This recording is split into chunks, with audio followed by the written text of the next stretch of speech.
कक्षा 5 का ये तृतीय अध्याय है, मेरी माँ। यह जो पाठ है उसकी लेखिका है श्रीमती इंदिरा गांधी। और ये पाठ या पत्र कहें या जो इन्होंने अपनी लिखा है, ये अपनी माता जी के बारे में लिखा है। और इंदिरा गांधी जी की जो माता जी थी उनका नाम क्या था? कमला नेहरू। तो कमला नेहरू जो थी पंडित जवाहरलाल नेहरू जी की धर्मपत्नी, उनके बारे में ये इंदिरा गांधी जी द्वारा लिखा गया है। चलिए चलिए अब पढ़ते हैं। मेरी माँ। पाठ का शीर्षक है मेरी माँ कमला नेहरू। इस विषय पर लड़की का कुछ कहना कितना कठिन है। यानी किसी बच्ची के द्वारा अपनी माँ के संबंध में कुछ कहा कहा जाना या उसके बारे में, माँ के बारे में लिखना, वो बहुत ही कठिन रहता है। यह इंदिरा गांधी जी ने यहाँ पर बताया है। मन में हजारों तस्वीरें आती हैं। किसकी आती हैं? माँ की। जो पहली मुझे याद है वह उस जमाने की है। यानी जो पहली तस्वीर माँ की मुझे याद है वह उस जमाने की है जब गांधी जी कुछ वर्षों से हिंदुस्तान में आए थे तथा सत्याग्रह, स्वदेशी और खादी जैसे क्रांतिकारी विचार पैदा हुए थे। जब महात्मा गांधी जी दक्षिण अफ्रीका से वकालत की पढ़ाई करके लौटे थे, तो जब वे यहाँ आए तो उनके आने के बाद सत्याग्रह, स्वदेशी आंदोलन वगैरह, खादी आंदोलन जैसे क्रांतिकारी विचार पैदा हुए। उस समय की तस्वीर उनको याद है। इनका असर मेरे पिता और दादा पर जोरों से पड़ा। किसका? इन्हीं आंदोलनों का। दावतें बंद हुई, मखमल, साटिन इत्यादि उतारे गए और चौराहों पर खूब चमकती रंग बिरंगी गड्डी बनाकर धूमधाम से जला दिए गए। दावतें बंद हो गई, यानी बड़ा घर था उनका बहुत ही, तो दावत वगैरह होती रहती थी, वो बंद कर दी गई। मखमल, साटिन, ये सब कपड़ों के प्रकार हैं, इनके उतारे गए। ये इनकी जो मखमल और साटिन इत्यादि जो कपड़े थे वो जो पहनते थे उनको उतार दिया गया और चौराहे पर खूब चमकती रंग बिरंगी गड्डी बनाकर धूमधाम से जला दिए गए। यानी खादी को अपनाने के लेकर स्वदेशी आंदोलन जो चलता था उसके दरमियान मखमल और साटिन आदि जो कपड़े हुआ करते थे उनको जला दिया गया। खादी पहनना शुरू हुआ। खादी भी कैसी? खुरदरी टाट जैसी मोटी। खादी मोटी होती है। माँ का सारा शरीर छिल जाता था, लेकिन इस लिबास में भी उनकी खूबसूरती और नजाकत फूल जैसी खिलती थी। गहने कपड़े का उनको बिल्कुल शौक नहीं था। गहने और कपड़े पहनने का उनकी माताजी को बिल्कुल शौक नहीं था। छुटपन में यानी बचपन में अपने भाइयों के साथ खेलती कूदती थी, क्योंकि उनकी बहन उनसे बहुत छोटी थी। उनकी बहन बहुत छोटी थी।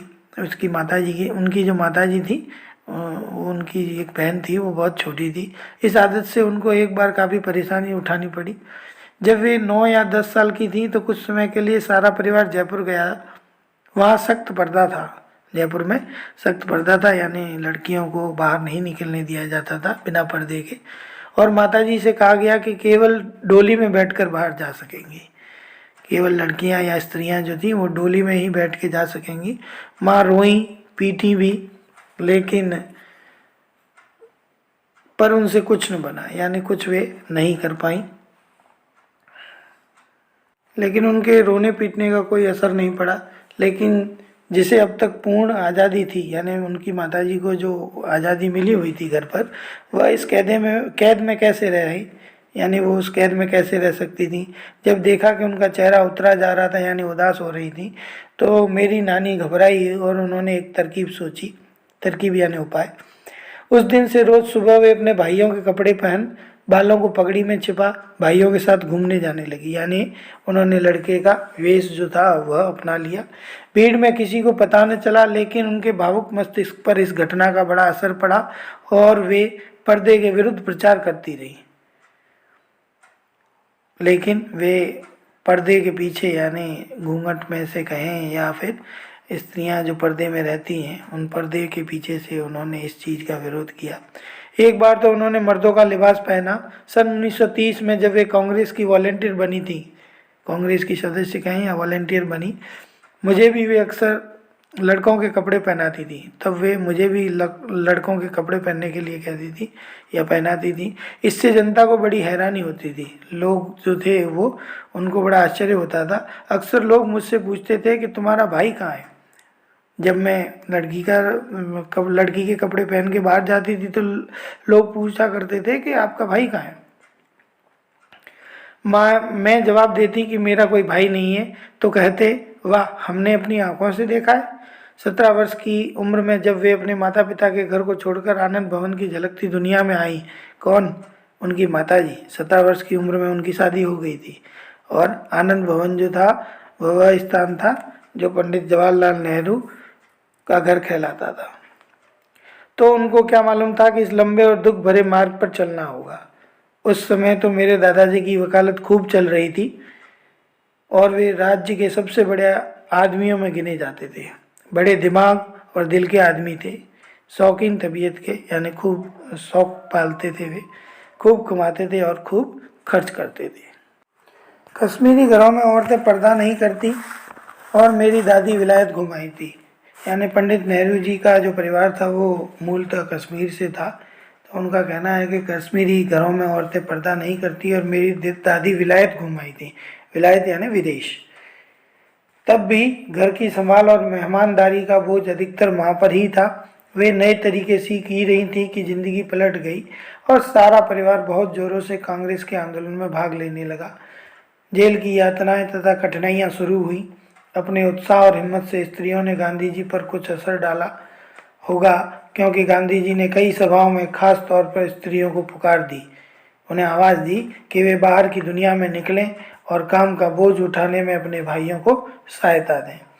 गांधी जी जहाँ जाते थे औरतों को पर्दे से निकालने का प्रयत्न करते थे और समझाते थे कि अपने अधिकारों के लिए वे किस तरह लड़ें। औरतों से मतलब बताते थे उन्हें कि वे किस तरीके से संघर्ष कर सकती हैं।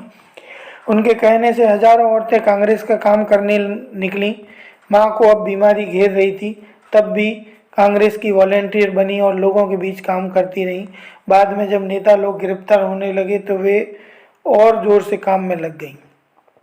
उन्होंने इलाहाबाद शहर तथा जिले का संगठन अपने हाथ में इस बल और दृढ़ता के साथ लिया कि सब दंग रह गए, यानी सब आश्चर्यचकित रह गए। चारों ओर से उनकी योग्यता की प्रशंसा हुई।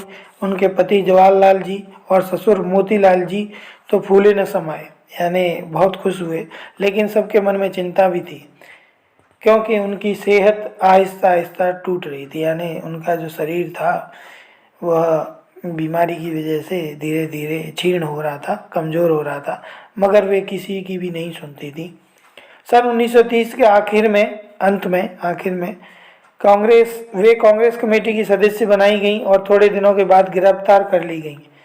गिरफ्तार किसने की? अंग्रेजी हुकूमत के द्वारा। गिरफ्तारी की खबर रात को ही मिल गई थी। रात भर हम लोग जागते रहे। जैसे ही उन्हें गिरफ्तारी की खबर मिली कि रात को इनको गिरफ्तार किया जाएगा, तो रात भर हम लोग जागते रहे। ऐसे मौक़ों पर भी उनको दूसरों का ख्याल रहा। जो भी काम अधूरे रह गए थे उन्हें पूरा करने की कोशिश की, जिससे उनके जाने के बाद किसी को कठिनाई न हो। कहते हैं जब दुख और पीड़ा मनुष्य पर पड़ती है तभी उसका असली चेहरा दिखाई देता है। जो कमज़ोर होते हैं उनको दुख तोड़कर दबा देता है। यानी देखा जाए, जो कमज़ोर व्यक्ति होते हैं उनको उनके ऊपर थोड़ा सा दुख आता है तो वे टूट जाते हैं, लेकिन जो बहादुर होते हैं वो उस दुख से सीख कर और आगे बढ़ सकते हैं। यानी जो बहादुर व्यक्ति होते हैं, जब उनके सामने संकट या दुख आता है तो वे उससे बहुत कुछ सीखते हैं और उस फिर आगे बढ़ने का प्रयास करते हैं और वे आगे बढ़ते हैं। उनमें छिपी हुई ताकत और स्वाभाविक सौंदर्य चमक उठता है।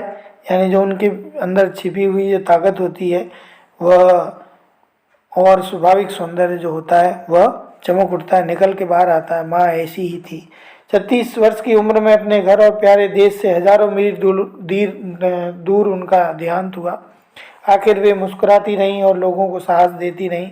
उनकी आखिरी इच्छा को पूरा करने के लिए महात्मा गांधी, पंडित मदन मोहन मालवीय और दूसरे प्रशंसकों ने उनके स्मारक के रूप में इलाहाबाद में स्त्रियों के लिए अस्पताल खोला। गांधी जी के हाथों उसका उद्घाटन हुआ। इस अस्पताल में आज भी सैकड़ों मील से मरीज आते हैं।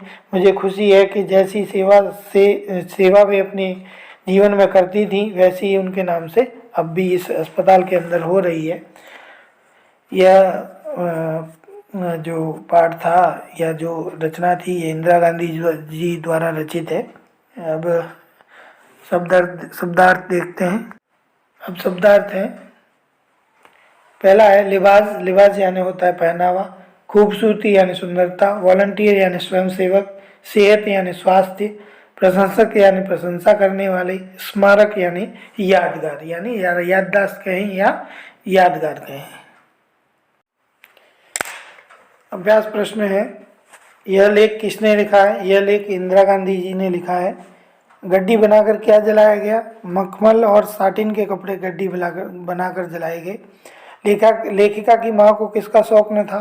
लेखिका की माँ को गहने और कपड़े का शौक नहीं था। लेखिका की माँ किस उम्र में आनंद भवन आई? यानी 17 वर्ष की आयु में उनकी शादी हुई थी और तभी वे आनंद भवन में आई। लेखिका की माँ का देहांत कितने वर्ष की आयु में हुआ? लेखिका की जो माताजी थी उनका देहांत 36 वर्ष की आयु में हुआ। अब लिखित प्रश्न है क, निम्नलिखित प्रश्नों के उत्तर दीजिए। इंदिरा गांधी के मन में अपनी माँ की पहली याद किस जमाने की है? इंदिरा गांधी जी के मन में जब गांधी जी भारत में आए और सत्याग्रह, स्वदेशी और खादी जैसे क्रांतिकारी विचार पैदा हुए, तब उस जमाने की याद उनकी माँ की उनके मन में है। दूसरा प्रश्न है, जयपुर में कमला किस वेश में बाहर घूमने जाया करती थी? जयपुर में कमला नेहरू जो थी वो लड़के के वेश में बाहर घूमने जाया करती थी। तीसरा है, गांधी जी अपनी सभाओं में स्त्रियों से क्या कहते थे? गांधी जी अपनी सभाओं में औरतों से पर्दे से बाहर निकलने व अपने अधिकारों के लिए लड़ने के लिए कहते थे। कमला नेहरू कांग्रेस कमेटी की सदस्य कब बनी? कमला नेहरू 1930 में कांग्रेस कमेटी की सदस्य बनी। पांचवा प्रश्न है, कमला नेहरू ने अपनी गिरफ्तारी की खबर सुनकर क्या किया? कमला नेहरू जी ने अपनी गिरफ्तारी की खबर सुनकर जो भी काम अधूरे रह गए थे उन्हें पूरा किया। ख, सही उत्तर के सामने सही का निशान लगाएं। पहला है, इंदिरा गांधी की माँ का क्या नाम था? तो उनकी माँ का नाम कमला नेहरू था। गांधी जी के विचारों का असर किस पर पड़ा? गांधी जी के विचारों का असर लेखिका के पिता और दादाजी पर पड़ा। लेखिका के दादाजी क्या करते थे? लेखिका के दादाजी क्या करते थे? लेखिका के जो दादाजी थे वो वकालत का काम करते थे, यानी वकील थे। कमला नेहरू कांग्रेस कमेटी की सदस्य कब बनाएगी? कमला नेहरू कांग्रेस कमेटी की सदस्य जो थी वो सन 1930 में बनाएगी। कमला नेहरू के प्रशंसकों ने स्मारक के रूप में क्या खोला? कमला नेहरू के जो प्रशंसक थे उन्होंने स्मारक के रूप में अस्पताल खोला। सही शब्द चुनकर रिक्त स्थान भरिए। वहाँ सख्त पर्दा था। उसके बाद दूसरा है, उन्होंने एक तरकीब सोची। तीसरा है, सारा परिवार कांग्रेस के आंदोलन में भाग लेने लगा। चौथा है, जेल की यातनाएं और कठिनाइयां शुरू हुई। पांचवा है, गांधी जी के हाथों अस्पताल का उद्घाटन हुआ। फिर एक घ प्रश्न है, निम्नलिखित शब्दों के प्रयोग से वाक्य बनाइए। यह तस्वीर जवाहरलाल नेहरू जी की है। फूल, पीले फूल अच्छे हैं। तीसरा है, आदत, बड़ों के पैर छूना एक अच्छी आदत है। फिर है पगड़ी, मेरे दादाजी हमेशा पगड़ी पहनते हैं। उसके बाद है स्मारक, वहाँ एक शहीद स्मारक है। फिर भाषा से संबंधित प्रश्न है, निम्नलिखित समूहों के लिए एक शब्द लिखिए। सत्य के लिए किया गया आग्रह सत्याग्रह। क्रांति करने वाला व्यक्ति क्रांतिकारी। वह स्थान जहाँ चार राहें मिलती हैं चौराहा कहलाता है। जो भावनाओं में बह जाता है वह भावुक। प्रशंसा करने वाला प्रशंसक। नीचे दिए गए विशेषण और विशेष्यों का सही मिलान कर लिखिए। ये मैंने जो पहले इसमें लिखे हुए हैं ये थोड़े से मिस्टेक हुई है, आप इसे वापस करेक्शन कर लीजिए। असली के साथ चेहरा आएगा, असली चेहरा होगा। स्वाभाविक के साथ सौंदर्य आएगा, स्वाभाविक सौंदर्य होगा। आखिरी के साथ इच्छा आएगा, आखिरी इच्छा बनेगा ये। भावुक के साथ में मार्ग आएगा तो भावुक मार्ग होगा ये। फिर है समझिए और लिखिए। गहने और कपड़े उसी तरीके से हमें बनाना है। ऊंचे नीचे तो ऊंचे और नीचे। माता पिता, माता और पिता। भाई बहन, भाई और बहन। खेलती कूदती, खेलती और कूदती। रोते बिलखते, रोते और बिलखते। स्त्री और पुरुष, स्त्री पुरुष, स्त्री और पुरुष। रात दिन, रात और दिन। इस प्रकार से आपको यह इन प्रश्नों को करना है और अपनी अभ्यास पुस्तिका में गृह कार्य के रूप में इन प्रश्नों को हल करना है।